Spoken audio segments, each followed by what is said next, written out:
What's up, y'all? Erroneous here, back with another Raid Shadow Legends video. In today's video, I'm going to be going over a brand new fusion coming into the game starting next week. So make sure you save your resources and be prepared for this upcoming fusion. Let's get into it.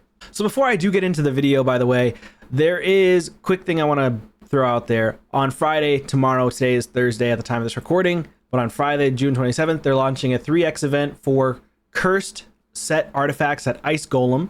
On Tuesday, July 1st, they're going to be planning on launching a 3x event for Savage sets at the Fire Knights Castle. So be on the lookout of that. And then also tomorrow, they're going to be having a Void 2x during the Champion Chase. So it's the best time to pull your Void shards, hands down, unless there was, for example, a Void Guarantee Legendary event, which they haven't done that in a long time. So don't bank on those coming back anytime soon. Yeah, that's kind of what I wanted to go over. Now let's go over and take a look at the new Void fusion that's coming into the game soon. All right, so behind me here, we've got Tidus Blackplum. Looks like a really good champion in terms of aesthetics, of course. Haven't even read his full kit yet, but he is a defensive-based Void legendary from the Bannerlords. I just briefly skimmed over the green parts of the kit. I see shield. I see shield in the Student of War shield there. I see block active skills. I see ally protection, things that stick out right away at me. So let's go over this guy's kit, but he's going to be very strong for Bannerlords. You're going to want to pick this guy up.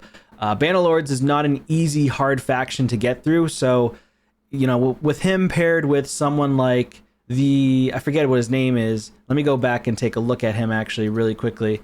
I think you could get him for Live Arena, Quintus, but Quintus is someone you can pair with him because he's also Bannerlord. Maybe they can do some big damage together. You never know, unless he's more of a support. Let's go ahead and read his kit. So on the A1, 40% chance of placing a block active skill for 2 turns. This effect cannot be resisted if the champion's under a shield. Very strong. So pairs well with Marichka, right? Really well with Marichka. Whenever an ally counterattacks, teams up with the allies to attack, or instantly activates a skill.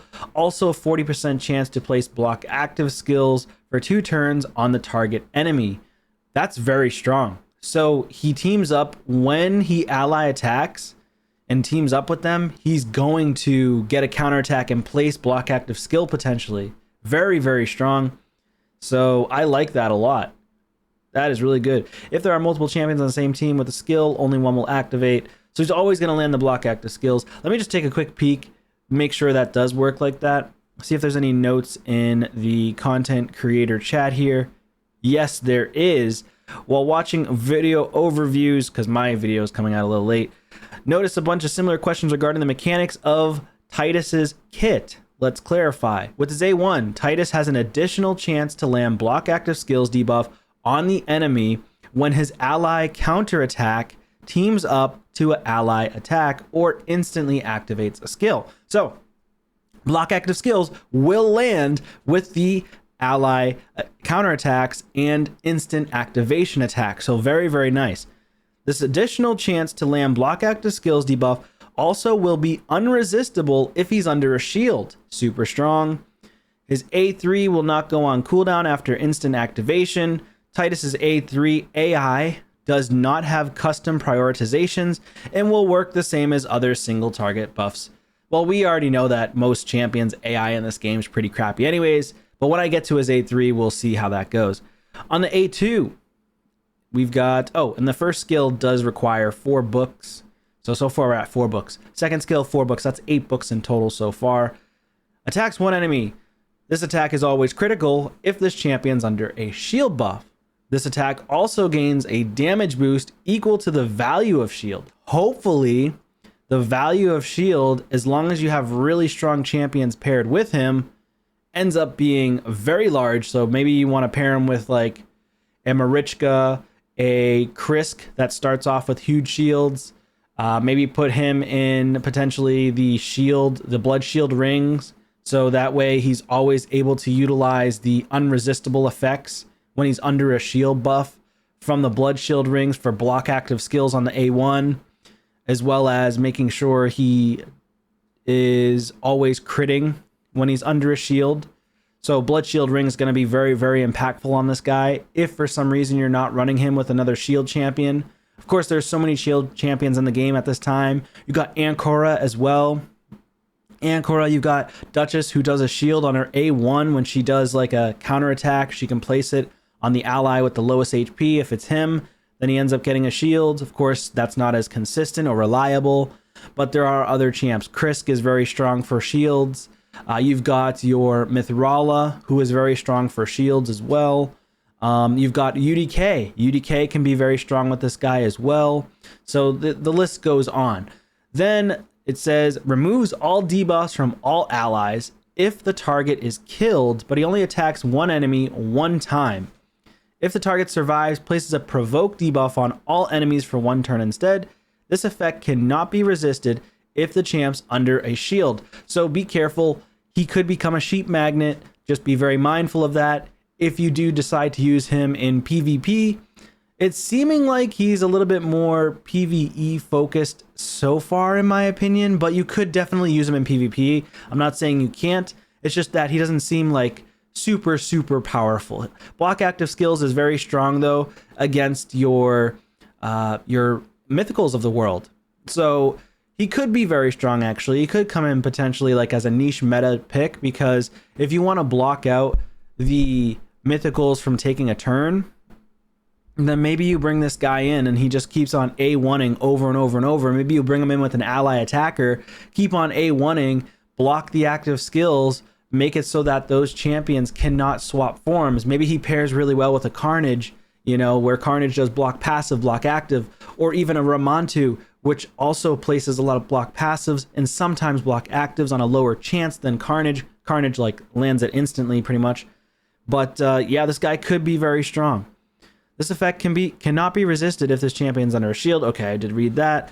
It is on a 3-turn cooldown if you fully book that A2, Student of War, but you know, not a lot of people have just a bunch of legendary books laying around unless you're a spender or you've just been playing for a very long time. Androx Confident on the A3 places an ally protection buff, increase attack, and an increased speed big version on a single ally for 2 turns. Also, fills that ally's turn meter by 40%. Okay, so this guy you want to possibly build as a speed champion potentially. He goes like right after your Arbiter, because I'm looking ahead right now. I'm seeing increased Void ally HP in all battles by 40%. Void only though. I was really thinking Samson for a second there, but it's only for Voids. It's not for Sammy. So it would be really strong with the Tarrasa Marichka. Super strong for Tarrasa Marichka in the hard mode faction crypts. This guy's going to make hard mode faction crypts for Bannerlords extremely, extremely easy, especially if you have those 2 meta champions. But if you don't have both of them, you only have one of them, he's still going to be a big impact on your account for hard faction wars. You're going to want to go for this guy. Just from reading those 2 and halfway through the 3rd skill in the aura, you're going to want to go for this guy. Do not skip Void legendaries. I don't think you should ever skip a Void legendary fusion unless you're such a big Kraken that you just don't care. So instantly activates this skill at the end of an ally's turn if that ally has no buffs and their HP is lower than 100%. Does that have a cooldown? If there are multiple champions on the team with this skill, only one will activate. So let me read this again. From the content creator chat, I'm looking at it. His A3 will not go on cooldown after instant activation. Holy crap. So that could just keep on going like a shotgun effect. What? That's busted. No way. That can't be real. That can't be real. That could potentially be so broken. No way. Put this guy on 1-turn Stone Skin. Try to build him as a good support, maybe some damage. If you can help it, you want to try to get some damage on him. Wow, you don't need to... So he uses it as an actual skill that's active, and it's a passive skill too, isn't it? Yeah, it's an active and a passive skill in one, but it doesn't actually note that. It just instantly activates this skill at the end of an ally's turn if the ally has no buffs or the HP is lower than 100%. That's insane. And then the content creator chat, they said his A3 will not go on cooldown after instant activation. Wow. And that's on a 3-turn cooldown. So once you use the skill, then it goes on cooldown. So you actually want to make him slower. You actually want to make him slower and make him a nuker. A really, really slow nuker, secondary nuker on your team. And he could just make people go off like Gatling guns. Like if you pair him with Marius, Marius takes a turn before him, puts increased defense on him, and then he's the secondary nuker to Marius, but then he's going to keep on using the Androx Confidant unless he gets locked out. But you can get locked out though. Fabian can lock you out. So super susceptible to lockout. If the Androx Confidant is locked out, I don't think it works. So A3 will not go on cooldown after instant activation. So that's working based on his passive though. So I think if Androx Confidant is locked out, then probably the instant activation part of that kit, that passive part of that skill, most likely won't work, but I would love to see it in game. I think this guy's going to be pretty nasty though. Hands down, it's going to be nasty. Even if he doesn't hit hard, he's still going to be great for a supporting champion as a secondary type of nuker. He's not going to be your main damage in my opinion. Just reading his kit, I don't think he's going to be your main damage. Could he hit hard? Maybe, but his A3 and his passive, let's see what his passive, I think that's really strong too, probably. For Lord and Land, each time an enemy hits an ally, that ally's next attack will deal 10% more damage for each hit they take. Stacks up to 100%. Ooh, that's crazy. He's going to be insane with my Sammy. He's going to be insane with my Samson. I can't wait. I can't wait for this. The damage increase resets after that ally deals damage.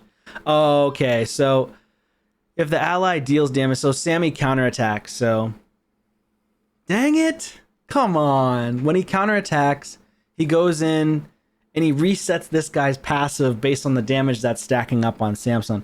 Because it does say the damage increase resets after that ally deals damage. And it says after the ally's next attack. It doesn't say, like, does it count counterattacks and stuff?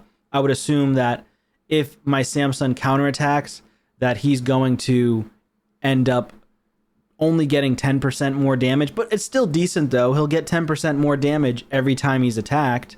The passive doesn't have a cooldown, so it's all the time. Each time an enemy hits an ally, so it's always active, that ally's next attack will deal 10% more damage for each hit they take. So 10% more damage on each one of Samson's A1 skills is great. That's actually phenomenal. Of course, that works for any champion that counterattacks. This would actually be insane for an Erix. Somebody told me to use an Erix, and I told them that I'm not a huge fan of Erix. Like, I like her in Faction Wars and stuff, and in Curse City, but I don't personally use her a lot in Arena or Live Arena. But now that he comes in, she might be disgusting. Someone the likes of Islin, that guy, Islin Stalwart or whatever his name is, who's super annoying and hard to kill. You pair Islin with this guy, Islin's going to hit way harder with his A1 doing that double swipe ability. I mean, ooh, that might be an annoying pairing too. I'm just thinking of all these different pairings you could potentially have with this guy, and it could be crazy. It could be crazy. Yeah, you want to go for this guy, hands down. But let me know your thoughts in the comments down below. Are you going to go for this guy? I do highly recommend you going for this Void defensive base champion for the Bannerlords. He's going to be incredible regardless of how you shake it. You're going to want to go for this guy. Anyways, that's going to be it for this one, guys. Thank you so much for watching, and I'll see you on a video soon. Take care.